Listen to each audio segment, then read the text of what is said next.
Bonjour à tous, je suis ravi de vous retrouver. Je viens de vous donner une première conférence sur les différents papes, ce qu'ils ont fait construire. C'est énorme, c'est extraordinaire, c'est grandiose. Maintenant, ce que je vais vous parler un petit peu plus dans les détails.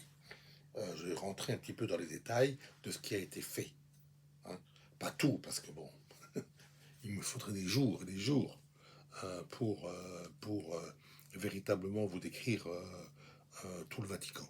C'est ça, n'oublions pas que c'est 55 000 mètres carrés et qui a 1400 pièces. C'est le plus grand palais du monde habité, hein. 1400 pièces, 55 000 mètres carrés, c'est énorme. Je vais d'abord vous parler d'une chose très intéressante, l'exil des papes à Avignon, entre 1308 et 1376, puis ensuite du grand schisme d'Orient, 1378-1415. Avant de rentrer dans les détails, bon, parce que ça, si je ne vous en parle pas, j'aurais un petit peu, quelques regrets.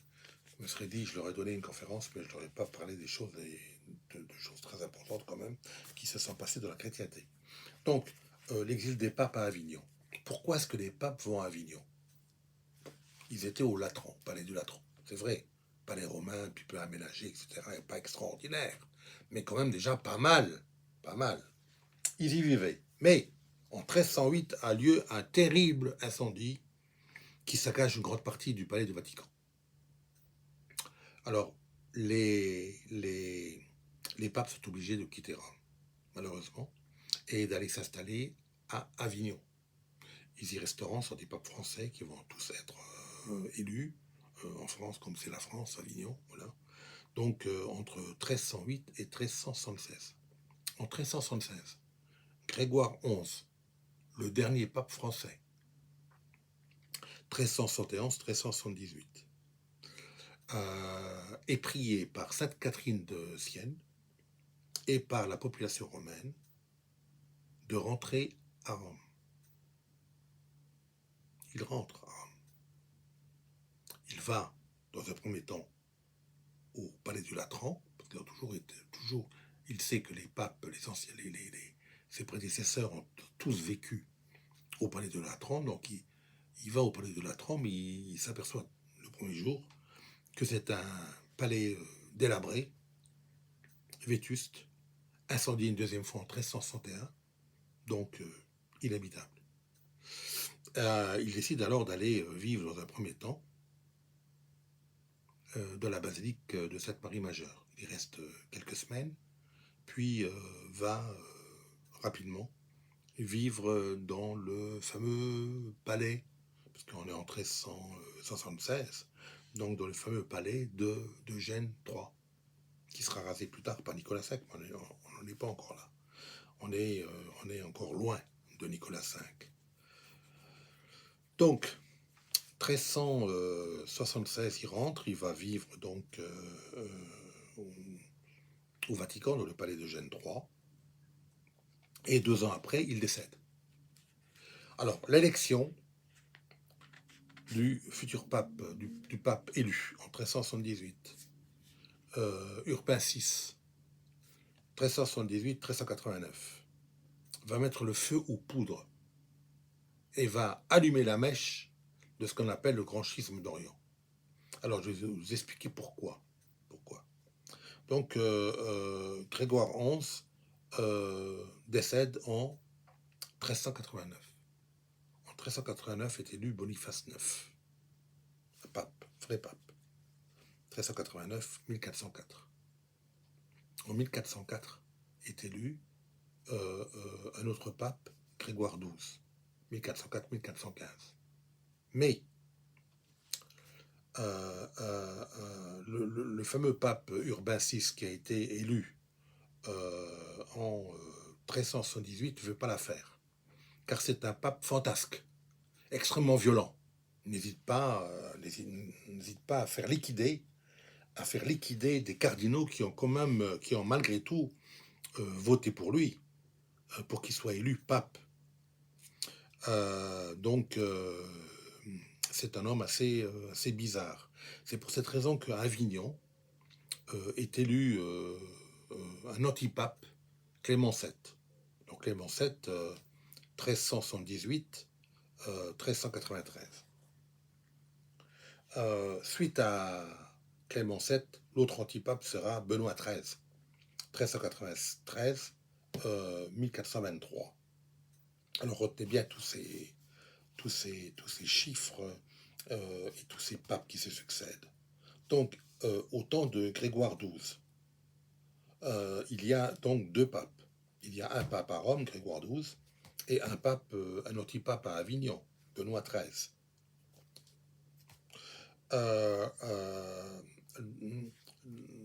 Le concile de Pise en 1409 veut liquider cet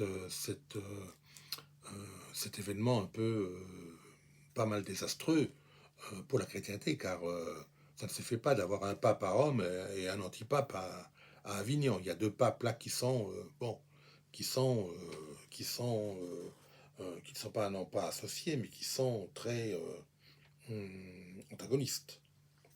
Donc il décide d'élire un troisième pape, en pensant qu'ils vont écarter ces deux papes-là et ils vont élire un troisième pape. C'est le pape Clément V, qui va vivre de 1409 à 1410. On dit qu'il aurait été liquidé par son successeur, qui est Jean XXIII, qui est un antipape également, entre 1410 et 1413. Donc, on s'aperçoit qu'après le concile de Pise en 1409, il y a trois papes. Il n'y en a plus deux, il y en a trois. Grégoire XII à Rome, Benoît XIII à Avignon et à Pise, Jean XXIII. C'est quelque chose quand même, trois papes. Mais rassurez-vous, l'élection de Martin V au concile de Constance en 1415, car le pauvre Grégoire XII, là, il est mort, il est décédé en 1415. Donc ce fameux Grégoire XII, sa mort a été bénéfique pour la chrétienté. 1415, le concile de Constance a élu Martin V, 1415-1431, qui va mettre la paix, qui va instaurer la paix dans la chrétienté. Voilà. Donc, ceci étant dit, je vais passer à autre chose maintenant. Cette conférence s'appelle les différentes étapes de la construction pharaonique du Vatican. C'est la partie 2. C'est la partie 2. Voilà. Donc, je vais vous parler des différents plans, les différentes étapes des plans de la basilique de Saint-Pierre. Donc, il y a d'abord Bramante, l'architecte de Bramante, 1444-1514, qui donne une basilique, un plan de la basilique en forme de croix grecque. Croix grecque, vous savez, croix grecque, les quatre ailes ou les quatre montants de la croix sont à égale distance les unes des autres. Hein. Voilà, la croix grecque. Raphaël et Baldassare Peruzzi. Non, pardon, c'est pas Baldassare Peruzzi, c'est Giuliano da Sangallo le Vieux. Donne un plan en forme de croix latine. Ça, c'est déjà plus intéressant. Baldassare Peruzzi, qui suit, donne un plan qui ressemble au plan de Bramante, qui était un plan en forme de croix grecque. Donc, il donne également un plan en forme de croix grecque. Suit le fameux Antonio da Sangallo, le jeune, qui donne un plan en forme de croix grecque. Et enfin, Michel-Ange, qui donne un plan en forme de croix grecque. Mais c'est finalement le pape Paul V, 1605-1621, qui opte définitivement pour une forme une croix, une basilique en forme de croix latine. Alors cette basilique aura quand même, elle aura duré 123 ans, de 1506 à 1629. Elle aura épuisé 20 papes et une dizaine d'architectes géniaux. Donc c'est quelque chose quand même d'assez extraordinaire. Maintenant, parlons un petit peu de la façade Saint-Pierre, cette fameuse façade qui a été façonnée, qui a été aménagée, qui a été construite, qui a été inventée, qui sort directement du cerveau de Carlo Maderno. qui avait été prié par, par Paul V de construire cela. Mais enfin, ben, il n'avait pas été choisi comme ça, il a été choisi sur il y avait eu un concours, il y a eu de nombreux architectes qui s'étaient adonnés à cette jouissance et qui avaient absolument voulu, façonner la façade de Saint-Pierre. C'est quelque chose de gigantesque à l'époque, une renaissance extraordinaire, c'est quelque chose d'extraordinaire. Mais c'est Carlo Maderno le plus génial des génies, pourrais-je dire, qui s'occupe de cette façade. Donc cette façade, quand vous la voyez, elle fait 115 mètres de long, 45 à 48 mètres de haut. Il est vrai qu'elle cache en grande partie la coupole de Saint-Pierre et en très grande partie aussi le dôme de Saint-Pierre. Ce qui est un petit peu, ils auraient dû penser à cela, hein. Mais bon, ça n'a pas été fait. Donc, longue de 115 mètres. Au-dessus de la façade se trouvent il y a des statues du Christ et des apôtres qui sont hautes de 5 mètres 110. C'est déjà quand même très intéressant. Sur la façade, aux deux extrémités, il y a deux horloges. Il y a un fronton sur lequel est écrit que c'est Paul V qui a décidé la construction de la façade. Il y a une rangée de colonnes qui ont eu un diamètre de 2 mètres 110 et qui sont sur 2 étages, qui séparent également 9 fenêtres. 3 de ces fenêtres ont des balcons. Et il y a également la loggia centrale, qui est la loggia de la bénédiction, la loggia où, où l'on émet, où l'on annonce l'élection d'un nouveau pape. Voilà, je me suis bien exprimé. Donc, il y a oui, il y a tout cela. Il y a 22 marches qui conduisent à la basilique. Il y a des deux côtés de la façade, il y a deux statues, deux immenses statue de Saint-Pierre et la statue de Saint-Paul. Saint-Paul qui est quand même le, le, le premier maître par excellence qui a fait la première synthèse chrétienne, qui est le père de la première synthèse chrétienne. Le deuxième étant Saint-Augustin. Non, non, Saint-Paul, je vous raconte des bêtises. Saint-Paul n'est pas le maître, c'est Saint-Augustin qui est le père de la première synthèse chrétienne. Saint-Paul a quand même révolutionné le christianisme. Il n'y aurait pas de christianisme sans Saint-Paul.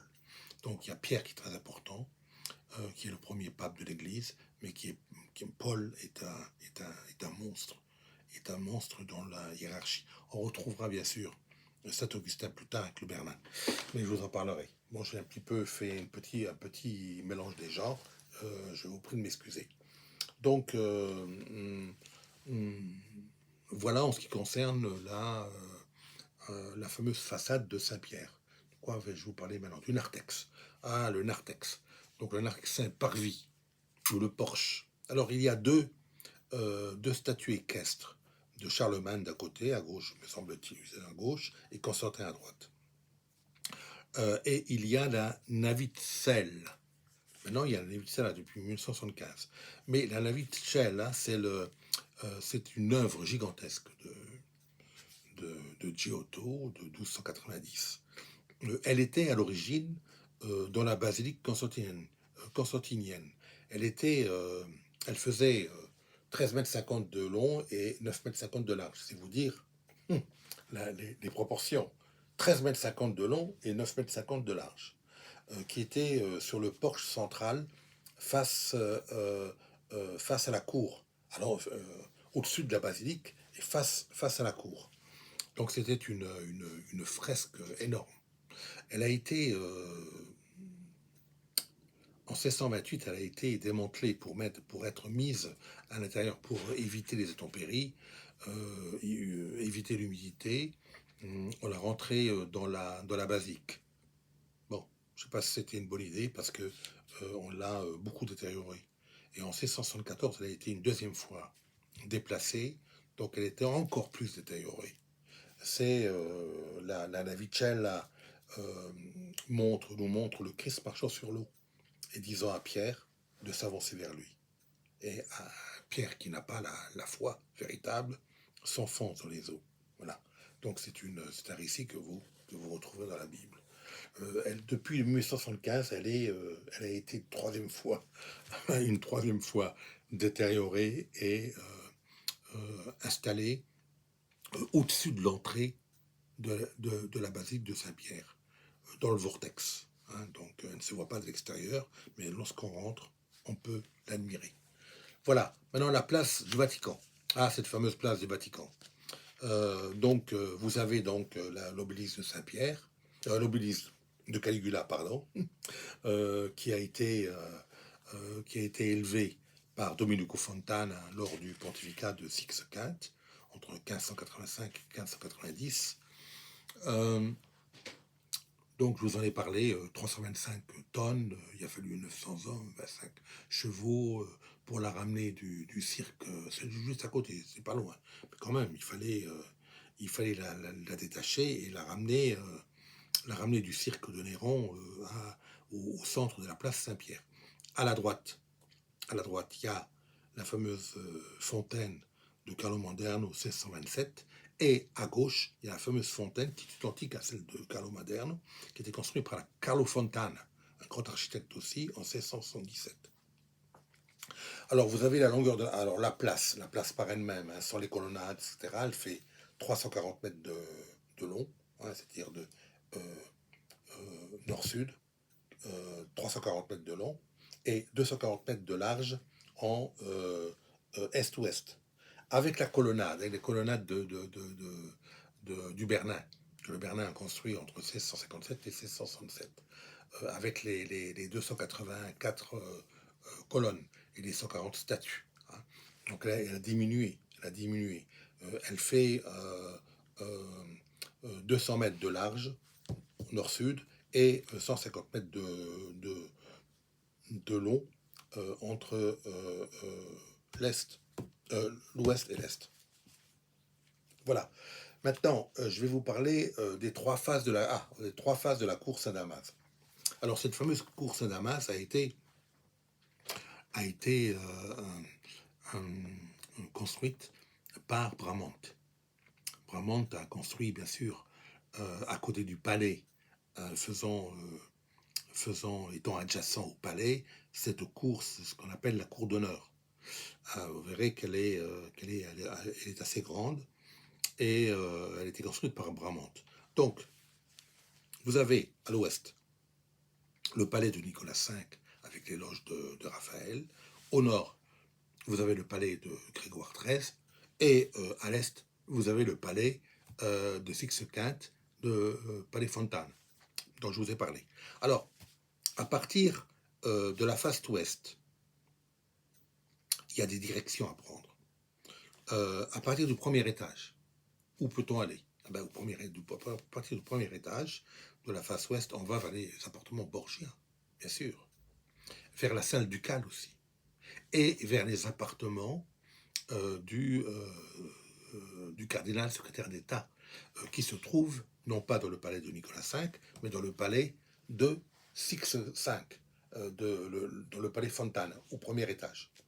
À partir du deuxième étage de la face ouest, où va-t-on? Vers les chambres de Raphaël, les chambres qui ont été, non pas construites par Raphaël, mais qui ont été décorées par Raphaël et ses élèves. On va vers ces chambres. À partir du troisième étage de la face ouest, où va-t-on? Vers la salle Bologne qui se trouve dans le palais de Sixte V, et vers les appartements privés du pape. Mais il y a toujours devant les appartements privés du pape de Suisse, le Bardier, qui garde d'une façon importante et solide et précautionneuse l'entrée des appartements du pape. Tout le monde ne peut pas y aller. Voilà. Donc, le baldaquin de Saint-Pierre. Ah oui, le baldaquin de Saint-Pierre, c'est très intéressant. Alors, le baldaquin de Saint-Pierre, vous savez, Si vous êtes allé à Saint-Pierre de Rome, à la basilique de Saint-Pierre de Rome, je vous en parlerai peut-être dans une troisième conférence ou quatrième conférence, peut-être. Euh, oui, si l'envie me prend, je vous parlerai de l'intérieur de Saint-Pierre. Mais je vais vous parler un petit peu de l'intérieur de Saint-Pierre, là. Vous avez le baldaquin, vous avez un immense... Ce sont ce sont des colonnes torsadées qui sont enroulées autour d'une spirale haute de 28 mètres. Alors, une construction, un baldaquin, une construction. Vous savez, baldaquin, c'est un mot moyenâgeux qui veut dire protection de personnes importantes ou d'objets importants. Et baldac est un mot euh, qui vient du nom Bagdad, qui est la capitale de la soie, la capitale des étoffes précieuses. Donc le baldaquin s'élève à 28 mètres 75, c'est déjà énorme, pèse 65 000 kilos, c'est-à-dire 65 tonnes. Au-dessus au sommet du baldaquin, il y a des anges qui représentent les saints patrons de Rome. Et vous avez également des abeilles en or au niveau du baldaquin, car lorsque le cardinal Maffeo Barberini, c'est-à-dire le futur Urbain VIII, a été, a été élu pape de Rome, il a voulu, il a demandé à ce que des abeilles euh, euh, rentrent, à ce que des abeilles soient mises dans ses armoiries, car l'abeille est le symbole de l'assiduité et le symbole de la charité. Elle donne le miel, donc c'est un aliment extraordinaire pour, pour nous tous, le miel. Je ne sais pas si vous aimez le miel, mais le miel c'est extraordinaire quand même. Et donc voilà. Maintenant, au bas, dans les bas-reliefs du baldaquin, qu'est-ce que vous avez? Euh, Vous avez la scène, les différentes scènes d'un accouchement. Au niveau du 8e bas-relief, vous avez un nouveau-né. Pourquoi? Parce que l'accouchement symbolise l'Église qui est considérée là comme une mater, M-A-T-E-R, c'est-à-dire une mère universelle. Une mère universelle, la mère, c'est celle qui donne la vie, une mère universelle. Voilà en ce qui concerne le baldaquin. Maintenant, je vais vous parler de la chair, de la fameuse chair de Saint-Pierre. On a longtemps cru que cette chair avait appartenu à Saint-Pierre, mais en fait, elle datait du 9e siècle, lorsque Charles le Chauve est venu se faire couronner par le pape Jean VIII en 875. Donc, il a offert cette chair incrustée d'ivoire, et donc on voulait un petit peu installer cette chair qu'on pensait être celle de Saint-Pierre. Saint-Pierre est un personnage quand même très important dans l'Église, hein. C'est le personnage le plus important, hein. Tu es Pierre, c'est de Pierre, je construirai mon Église, euh, a dit le Christ. Alors, donc, le Bernin, qui s'est occupé de cette chair, trouvait que cette chair était assez minuscule. C'est dit, de l'abside de la basilique, cette chair, quand même, elle sera plus que minuscule. Il va falloir que je l'enchasse dans une autre chair, bien plus grande. Donc, il l'a enchâssée dans une chair de bronze, bien plus grande, portée par 4 docteurs. 2 docteurs latins, saint Ambroise et saint Augustin, le promoteur de la première synthèse chrétienne, saint Augustin. Le deuxième sera le fameux mort en saint Thomas d'Aquin. Il est né en 1225, mort en 1274. Saint Thomas d'Aquin, c'est le père de l'Église qui est le promoteur de la deuxième synthèse chrétienne. Enfin, donc porté par 4 docteurs, 2 latins, saint Ambroise, saint Augustin, 2 grecs, saint Athanas d'Alexandrie, qui est le promoteur du premier concile de l'histoire de l'Église, premier concile œcuménique de l'histoire de l'Église, Nicée 325, et saint Jean Chrysostome, le grand orateur. Voilà. Maintenant, au-dessus de cette chair se trouve, cette immense chair, se trouve la gloire du Bernin, c'est-à-dire une nuée d'anges adorateurs s'envolant autour de l'Esprit Saint. L'Esprit Saint est symbolisé par une colombe aux ailes, une colombe blanche aux ailes ouvertes, une ouverture quand même de 2 mètres, sur les rayons d'un soleil couchant de l'au-delà.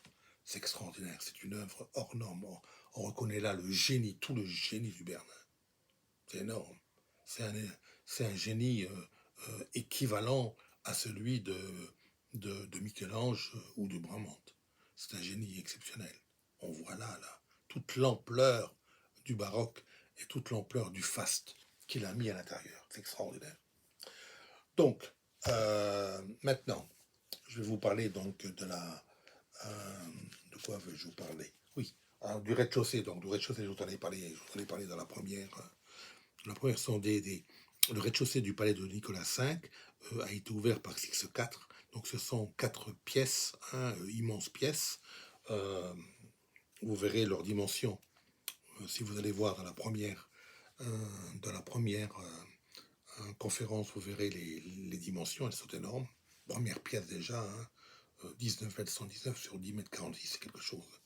Voilà, donc ces 4 pièces-là, c'est la Vatican qui a été transférée en 1588, lorsque l'aile de la bibliothèque Vatican, commandée par Sixquint à Domenico Fontana, a été prête. Voilà, et donc, de quoi vais-je vous parler aussi Voilà,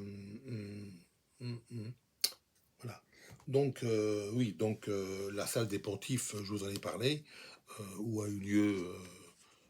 où notre fameux pape Volache, Alexandre VI Borgia, était en audience, et que le plafond, durant une après-midi d'orage, un orage très violent, qui a secoué Rome d'ailleurs, la toiture de la chambre, de la salle des pontifes s'est effondrée sur lui, mais il n'a pas été tué. Voilà. Ok. Alors maintenant, je vais vous parler de la fameuse salle royale. La fameuse salle royale. Représentez-vous un petit peu une salle longue de 34 mètres de long, large de 12 mètres et haute de 33 mètres 50. C'est quelque chose quand même. Donc elle a plusieurs portes. Elle a 7 portes. 7 portes. Alors, il y a d'abord la porte qui donne sur le côté sud, sur la chapelle Pauline. Quand vous sortez de la chapelle Pauline sur la droite, vous avez 3 portes. Donc la première porte, c'est la porte qui donne sur la loggia centrale, c'est-à-dire la loggia où le pape donne sa bénédiction Urbi et Orbi, et où est annoncée l'élection de nouveau pape. La deuxième porte est celle qui donne accès à l'escalier descendant, qui va sur la cour du maréchal. La troisième porte, qui est en face de la porte de la chapelle Sixtine, la troisième porte, c'est la porte de la salle ducale, qui conduit... Salle ducale, c'est une salle de passage, qui conduit aux loges de Raphaël, en passant par la salle des parements. Alors la salle des parements, pour ceux qui s'intéressent à l'architectonique du Vatican, sachez que la salle des parements au premier étage ce sont 2 salles. La salle à coucher la chambre à coucher de Nicolas V et la salle de la falda. Qu'est-ce que la falda? C'est un vêtement liturgique que le pape Nicolas V, falda, F-A-L-D-A, que le pape Nicolas V portait. Donc elle se trouve actuellement on peut les trouver dans les salles 11 et 12 des musées de l'art moderne, au Vatican, dans ce fameux palais de Nicolas V. Et au deuxième étage, il y a la salle supérieure des parements et la salle des clairs-obscurs, qui se trouve également dans les musées, dans le musée de l'art moderne du Vatican, toujours dans cette fameuse